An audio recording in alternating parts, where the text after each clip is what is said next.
7 vérités sur les femmes que tu ignores. Et tu vas vraiment tomber des nues. Tu vas voir. La première vérité, oui, le physique, ça compte. Quoi, Fab, d'habitude, tu dis que le physique, ça compte pas trop. Oui, le physique, ça compte, mais pas comme tu le crois. T'as pas besoin d'être Brad Pitt. Ok? T'as pas besoin d'être Brad Pitt.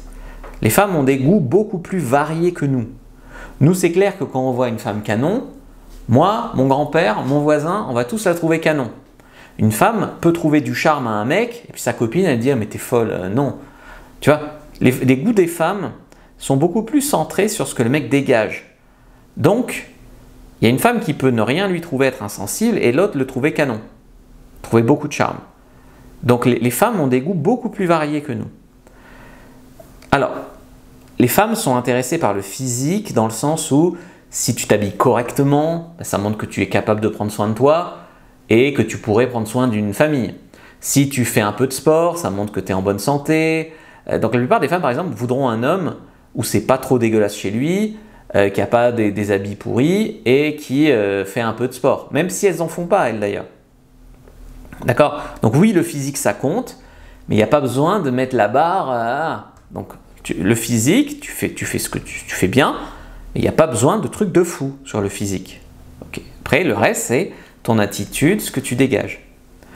Deuxième vérité, oui, l'argent, ça compte. On dit toujours, ouais, l'argent, ça compte pas. Si, ça compte, mais là encore, probablement, pas comme tu le crois. L'argent, ça permet une certaine sécurité, ça permet une certaine protection. Maintenant, quand tu vas draguer une femme dans la rue, par exemple, tu ne vas pas me dire qu'elle a le nez sur ton compte en banque. D'accord? Donc, il y a d'autres façons de véhiculer de l'attirance, de la protection, de la sécurité.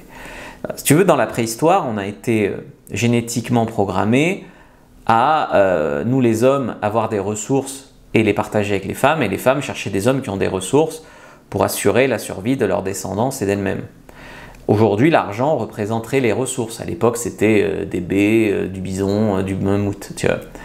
Aujourd'hui, il y a bien sûr toujours des michtos, des filles qui vont chercher des mecs pour leur fric. Surtout si tu vas toujours draguer dans des hôtels de luxe ou ces conneries-là. Mais la plupart du temps, quand une femme est avec un mec qui a de l'argent, c'est probablement parce que pour d'autres choses en fait. Le fait que ce mec ait de l'argent est la résultante de qualité. Il est intelligent, donc il a réussi à réussir sa vie. Il a eu de l'ambition, ou il a de l'ambition, donc il a de l'argent. Tu vois, il est persévérant, donc il a de l'argent. C'est en fait pour ces qualités-là qu'elle est avec lui, même si ces qualités-là se manifestent par de l'argent. Troisième vérité, oui, la taille ça compte, mais pas comme tu le crois. Encore les hommes, ils vont se comparer à Rocco ou Jos Lescaf. Non. La taille, ça compte. Faut un minimum, bien sûr. Sinon, faut maîtriser les doigts, la langue. Et surtout, plus tu vas voir, souvent ce qui va compter, c'est plus la largeur du saucisson. Plus que la longueur du saucisson. Et d'ailleurs, parfois, une trop grosse, ça fait mal aussi. Donc, il y a des femmes qui vont dire en gros que trop gros, ça leur fait peur. Je me rappelle de mon interview avec Joss, qui me disait qu'il en avait une trop longue et qu'elle trempait dans l'eau des chiottes. Donc tu vois, la taille ça compte, oui, un minimum, mais pas non plus un truc d'éléphant. Le tout, encore une fois, c'est comment tu le vis. Moi j'en ai une par exemple, normale, moyenne, mais j'ai même fait des vidéos avec. Parce que c'est l'état d'esprit, quoi, t'es pas complexé. Si t'es complexé à l'urinoir, tu feras rien. Si tu es complexé en te déshabillant devant une femme, tu la mettras mal à l'aise. Tu peux avoir un pénis normal et le vivre mal, ou un pénis normal et le vivre bien. Quatrième vérité, oui, elle préfère les hommes plus grands qu'elle en général, toutes choses égales par ailleurs. Bien sûr, c'est comme toi, tu préfères une femme de 1m70, 55 kg. Toutes choses égales par ailleurs. Maintenant, si celle qui fait 1m70, 55 kg, elle est bête comme ses pieds et elle est moche de visage, tu vas préférer celle d'1m60, 50 kg ou 1m60, 60 kg qui est toute mignonne et gentille.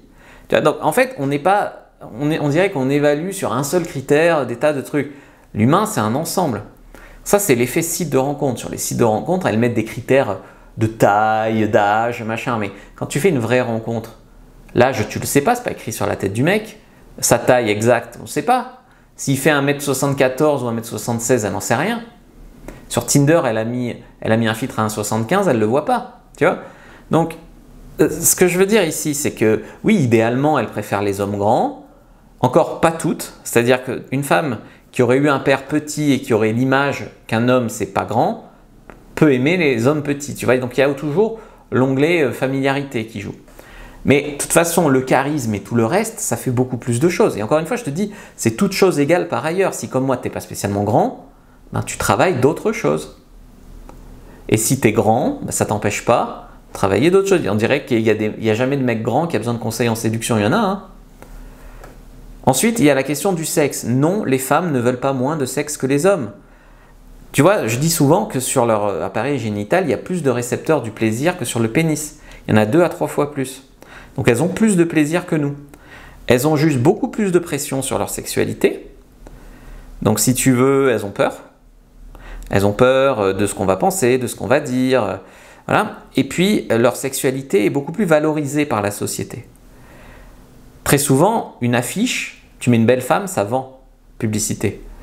Tu mets un homme, il n'a pas besoin d'être beau, il faut qu'il soit connu. Tu vois, c'est toujours la différence. Une femme, c'est sexuellement qu'elle vend. Donc, les femmes, elles ont peur. Et puis souvent, elles ont peu d'expérience ou des mauvaises expériences. Donc, elles s'attachent très vite. Donc, voilà. Mais dans l'absolu, si tu arrives à lui faire comprendre qu'elle ne sera pas jugée, que ça vaudra le coup que tu seras bon au lit, que voilà, elle peut coucher aussi facilement qu'un homme. Il y a juste un déconditionnement à faire. Alors, est-ce que les femmes veulent que des bad boys? Non, les femmes équilibrées ne veulent pas de bad boys. Par contre, ce que j'observe très souvent quand je coach les femmes, c'est que les femmes qui ont vécu un traumatisme, qui ont un modèle familial problématique, sont toujours attirées sans cesse par des histoires problématiques. Parce que leur inconscient veut revivre la situation problématique, pour revivre le nœud, pour espérer cette fois le résoudre. Évidemment, elles ne le résolvent pas. En gros, tu dirais qu'elles se mettent inconsciemment dans des situations de merde avec des hommes de merde, parce que c'est ce qu'elles ont vécu dans le passé. Ou c'est parce que leur estime d'elles-mêmes est profondément atteinte par une agression, un viol, etc. Et donc, elles doivent inconsciemment, elles doivent se soigner pour se sortir de ça, pour devenir équilibrées. Et là, elles ne seront plus attirées par tous ces mecs problématiques. Les femmes sont chiantes et difficiles. J'ai gardé pour la fin cette vérité. Oui et non. Oui, pour la plupart des femmes, elles pourraient faire mieux. Ça, c'est clair. Par contre, très souvent, je vois des hommes qui ne comprennent rien et qui critiquent les femmes. Mais il faut se mettre une fois à la place des femmes. Des fois, elles te testent. Des fois, elle a un peu peur. Des fois, elle est intimidée par toi. Les hommes, ils se sont tellement fait rejeter que maintenant, ils vivent tout comme un rejet. Alors que des fois, ça n'en est pas. C'est une femme intéressée, mais qui a besoin d'être un peu rassurée. Donc, je dirais plutôt oui, mais pas toujours. Et il y a beaucoup de femmes aussi qui font des efforts et qui travaillent sur elles-mêmes. Ça, je le sais parce que maintenant, je suis de l'autre côté du miroir sur ma chaîne pour femmes. Si vous voulez mieux comprendre les femmes, je vous ai fait une fiche. Prenez-la, première dans la description de la vidéo, lien en commentaire épinglé sur la psychologie féminine. Prenez-la maintenant, likez, commentez, partagez, puis regardez une autre vidéo avant de partir. Je vous remercie et prenez bien votre fiche. Écrivez « Merci Fab » si vous avez appris quelque chose.